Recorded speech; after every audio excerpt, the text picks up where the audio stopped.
عرض سلام و ادب و احترام محضر همه شما بینندگان عزیز و گرامی. قرار هستش اینجایی که خدمتون هستیم یه پمپ زیر آب پکیجی نصب کنیم. پمپ های وکیومی که اصطلاحاً بهشون پمپ های زیر پکیجی یا زیر آب گرم کنی میگن. این پمپ ها در قدرت های متفاوتی تولید میشه. 90 120 150 وات قدرت این پمپ ها هستند. حالا نسبت به زیربنا و یا میزان فشاری که نیاز دارید انتخاب پمپتون رو انجام میدید.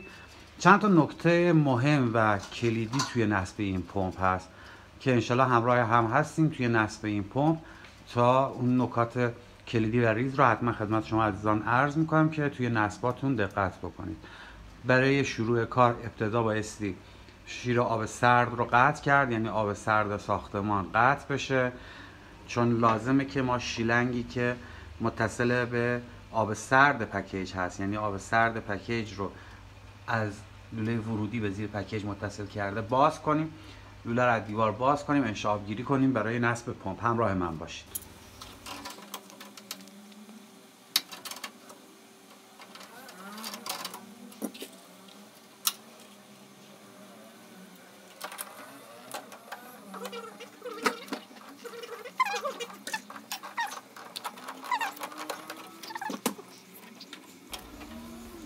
خب دوستان، همونطور که میبینید ما شیلنگ رو که باز کردیم و این شیر ورودی آب سرد ما هستش.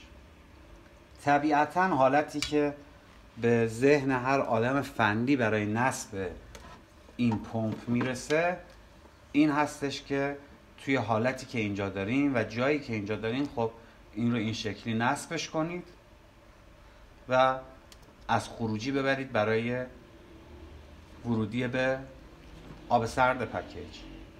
اما دوستان این نکته مهمی که اینجا خیلی باید بهش دقت کنید این هستش که این پمپ های افزایش فشار پکیجی یا آب گرم کنی برای نصب حتما یا باید به صورت تراز افقی نصب بشه، یعنی این حالت، و یا به صورت عمودی، یعنی کپسول رو به بالا باشه، این شکلی که من الان اینو گرفتم.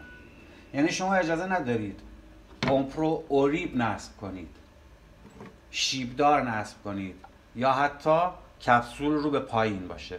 این باعث میشه که پمپ بازدهی کامل خودش رو از دست بده و از همه مهمتر این که روتور پمپ خیلی زود به ایراد میخوره. ممکنه اگر اینکه من این رو تو همین حالت که خیلی نصب راحتی هست نصبش کنم الان جواب بده، کار کنه، مشتری هم تحویل بگیره کار رو، اما خب قطعا در طول زمان به ایراد خواهد خورد کار. الان اگر اینکه ما بخوایم این نکته رو در نظر نگیریم میتونیم به راحتی پمپ رو به شیر ورودی نصبش کنیم و خروجیمون رو هم با همین شیلنگ قبلی به پمپ به خود پکیج متصل کنیم. اما به خاطر رعایت این نکته مجبوریم که از شیر ورودی آب سردمون یه انشعاب رو به پایین بیاریم. اینجا با توجه به فضایی که داریم لازمه 20 سانت لوله به سمت پایین بیاد، از اینجا 2 مرتبه بتونیم لوله برگردونیم بالا. من به خاطر اینکه وقت شما رو زیاد نگیرم فیلم رو روی دور تند میذاریم، شما فقط ببینید که چه اتفاقی خواهد افتاد.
خب مسیر لولمون رو عوض کردیم، از شیری که ورودی آب سرد بود آوردیمش پایین یه دنباله توی خود پمپ داره، این دنباله که اینجا بستیمش، یه دنباله برنجی با مهره 3/4.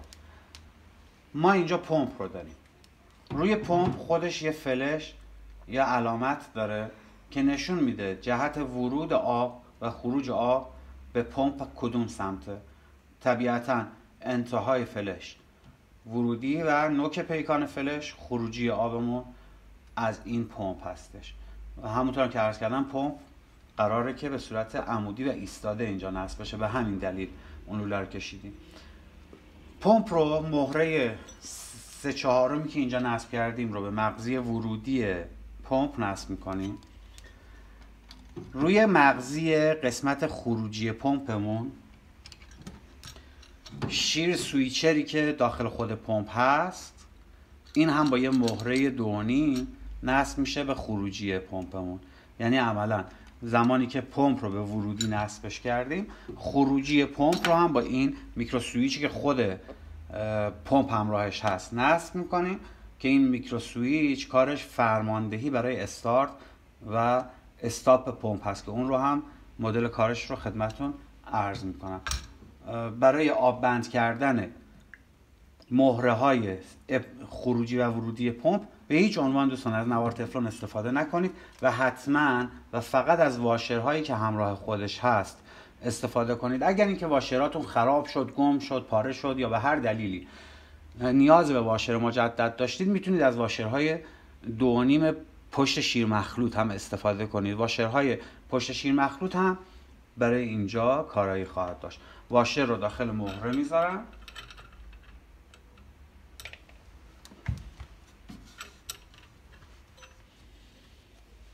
پمپ رو با توجه به مسیر ورودیش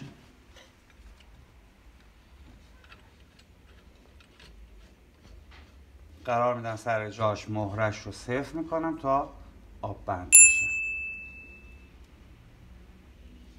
همونطور که میخواستیم و مد نظر بود. پمپ به صورت عمودی نصب شد. مهره رو سفتش میکنیم.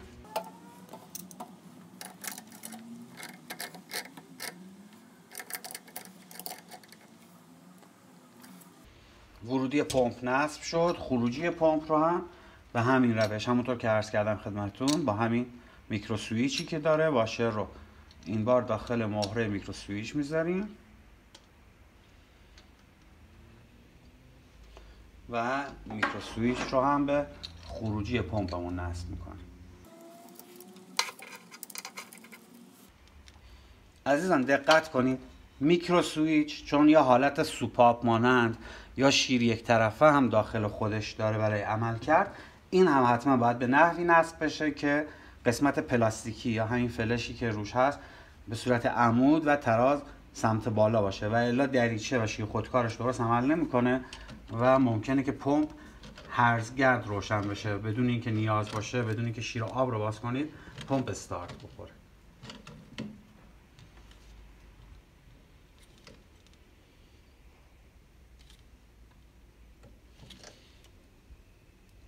شیر سویچر رو هم نصب کردیم. حالا یه سیم هست که از میکرو سویچ خارج شده، دقیقاً بالای محل نصبش یک فیش میبینید که محل جا زدن اینه. برای جا زدنش هم یه گیره داره که این گیره جهت نصب یا جهت قرارگیری سیم توی فیش رو به ما نشون میده. این گیره و اینجا هم گاهی که داریم، یعنی زمانی که من این فیش رو بذارم اینجا، فشار بدم بالا، فیش به داخل قفل خواهد شد. دیگه فیش خارج نمیشه از داخل. شلنگمون رو هم که خب طبیعتاً توی ورودی پکیجمون نصب خواهیم کرد. نکته دیگه ای که برای استفاده اینجا داریم این هستش که روی پمپ یک کلید یا شاستی برق داریم. همونطور که میبینید 3 حالت، 1 0 2. اگر اینکه روی حالت وسط یا حالت 0 بذاریم پمپ اصلا روشن نمیشه، یعنی ما اینجوری دستگاه رو از مدار خارج کردیم و خاموشش کردیم. زمانی که کلید رو حالت 1 بذاریم، پمپ در هر صورت روشن خواهد بود. یعنی پمپمون روی کلیدش رو حالت 1 باشه، پمپ 24 ساعته روشن هست و کار میکنه، صفر خاموش. اما بهترین حالت برای استفاده و بهره برداری از پمپ این هست که کلیدمون رو روی حالت 2، یعنی 2 خط کلید رو بذاریم. در این حالت پمپ ما زمانی فقط روشن میشه که شیر آب گرم رو باز میکنیم. یعنی هر جایی توی مدار آب گرم شیر آب گرمی رو باز کنیم، پمپمون روشن میشه. بهترین حالت پس روی خط 2 خط پمپ هستش.